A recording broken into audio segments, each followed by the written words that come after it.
State lawmakers are back in Capitol chambers today for the first time in almost a year and a half. They're meeting today to discuss how to spend $4.3 billion in money from the Federal CARES Act.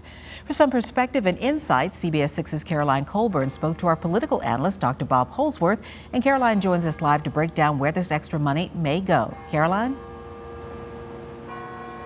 Well, Cheryl, Dr. Bob Holsworth says Governor Ralph Northam already has a plan in place for how he'd like this money to be spent. But so far this morning, we've seen several groups here at the Capitol, including home health workers, advocating for some of that money to go their way. Now, according to Holsworth, Democrats will likely approve for some of the money to go towards funding state and local police forces.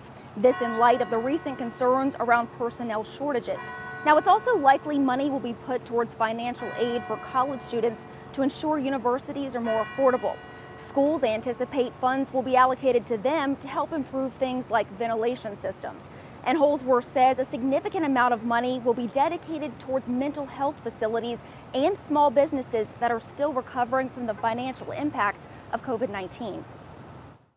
The governor and the Democrats hope to be able to convince ordinary people that they've used these federal dollars to help sustain those businesses that have really suffered during the pandemic, and to provide those services for people who may have suffered during the pandemic as well. Now, Holsworth expects this special session to only last a week as Democrats control both the House and the Senate, and he says they're in agreement of how to spend this money. CBS 6's Jake Burns will have coverage from this special session here at the General Assembly on your news at 4. Working for you in Richmond, Caroline Colburn, CBS 6 News.